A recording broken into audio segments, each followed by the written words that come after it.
night. I toss a turn, I keep stressing my mind. I seek the peace, sometimes I can't restrain. Alright, what's going on YouTube? Welcome back to the channel. This video is going to be the best key farm solo you will find on YouTube. This is how to make over 1 key a minute. AKA if you play, 30 minutes of in-game time, you're gonna get more than 30 keys. You will get more than 30 keys. Basically the way you do this is a kind of like a speed run in a way, and it's really simple if you follow these steps that I'm about to show you. Before we get started, I just want to go ahead and say that you need to have these 2 fate cards. I'm pretty sure they're default cards, but just in case you don't have them on, go ahead and put them on. The first one is called Scoped Dollars, and the second one is called Eagle Eyed. Whatever other ones you want to run, that's fine, but I suggest these 2. Actually, you need these 2. They come in later on in the video. But yeah, this video is going to be kind of long, but I will try to get to the point as fast as possible, just so you guys can start grinding those keys.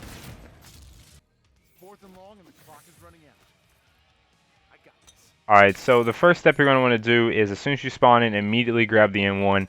The M1, if you didn't know, doesn't count as an AR, it counts as a sniper rifle, and this is going to come in very important in the later rounds.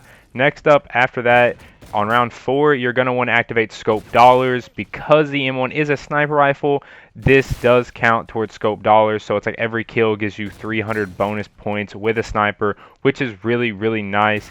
And then after that, you're just basically just going to kill zombies, stay in the starting room until round 7, and then you're going to stay back in the spot that's shown in the video.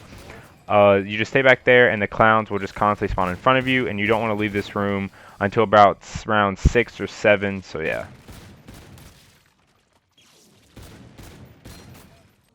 Next up, you're going to want to go ahead and grab Neil's head, throw it on him, because we will be doing his challenges for the tickets so we can get an arcane core later on down the road. Then go ahead and hover on over to Juggernaut or Tough Enough or whatever, opening the doors.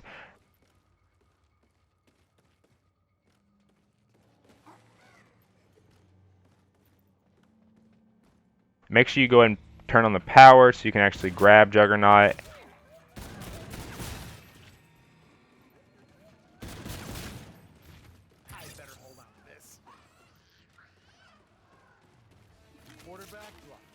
And then once that's done, you're going to want to flip the switch next to the teleporter and ride the teleporter back to like the central main hub or whatever where Pack-a-Punch is, because we will be opening up Pack-a-Punch. Alright, so next up you're going to want to go ahead and go over to the arcade. If you do have the NV4 Fallout variant unlocked and usable, go ahead and pick that up, as that will give you a nuke and help you get through the rounds a little bit quicker. Turn on the power switch and then the switch to the portal.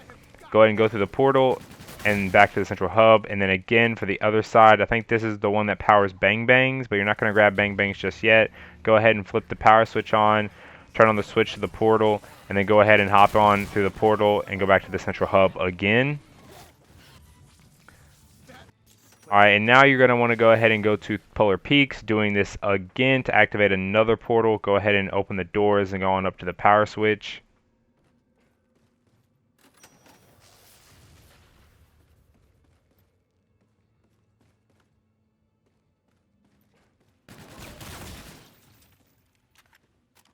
Go ahead and flip that power switch on, and make sure you grab quickies or speed cola while you're up here, because you should have the points. And before you leave this place through the teleporter, you're going to want to go ahead and grab Bang Bangs and then head on back to the teleporter. Alright, so next up, just go ahead and flip the switch to the portal and go ahead and ride it back to the central hub. Right here is the part where you're going to need your Eagle Eye if you haven't Pack-a-Punched yet, to take down the brute really easily, as every shot you put into him is a headshot, so you don't have to worry about aiming toward his head. Then this is where you want to go ahead, and if you haven't already, Pack-a-Punched, and make sure you release these UFOs. These UFOs, we need these for the arcane core and upgrading to an elemental weapon, as I will show you guys. Go ahead and leave the room. And now you're going to want to go ahead and go over and grab the arcane core. They're sitting on like these little reward places for 300 tickets. And then as you can see, just grab a big horde of zombies and take them up to Polar Peaks, as we will be getting like the wind one. Honestly, in my opinion, it's like the best one to get, because in like huge crowds, whenever it activates, it just blows them all away.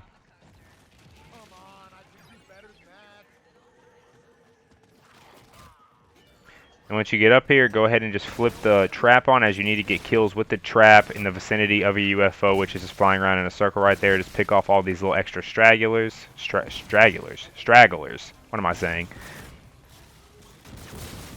And then once that's done, the UFO will change paths, and you will need to collect souls near the UFO, so just follow it around and kill zombies near it.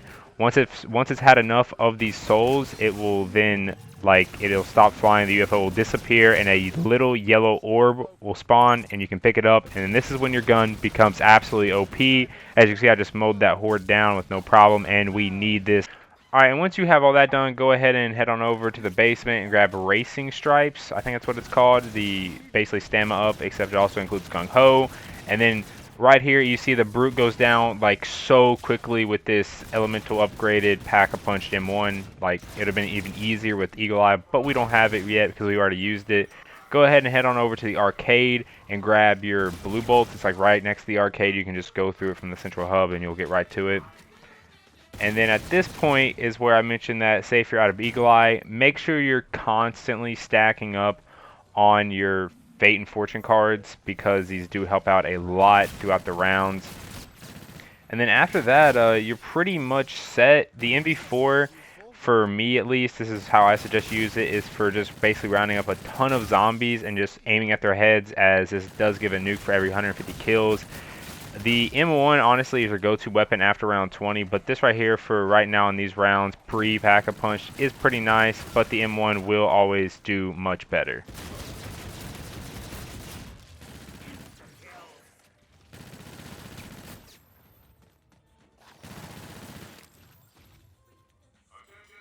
Alright, and now you're pretty much all set. You're good to go. You have your upgraded gun, the arcane core that's also upgraded. You have all your perks, and you're pretty much set. So for the rest of the video, you can just watch and see how I train to get a general idea of just a good way to train for the rest of the rounds. You can go to around 30 if you want, but honestly 25 will do just as good. 25 takes about 30 minutes if you're quick, and you will get around 35 keys for doing that. At the very end here, I show that I spent 44 minutes in-game time, and I got about 48 keys, 47, 48, 49 keys. So that's more than a key a minute, which is really, really good. And yeah, I hope you guys did enjoy. This did take ages to make, so if you could go ahead and slap me a like on it. And if you do like it, go ahead and subscribe, because I am thinking about posting some Zombie Chronicle strategies, as I did play a lot of Origins back in the day, and I do know some strategies. So yeah, go ahead and subscribe if you want. Like the video if this did help you at all. And yeah, I will catch you all in the next one. Peace.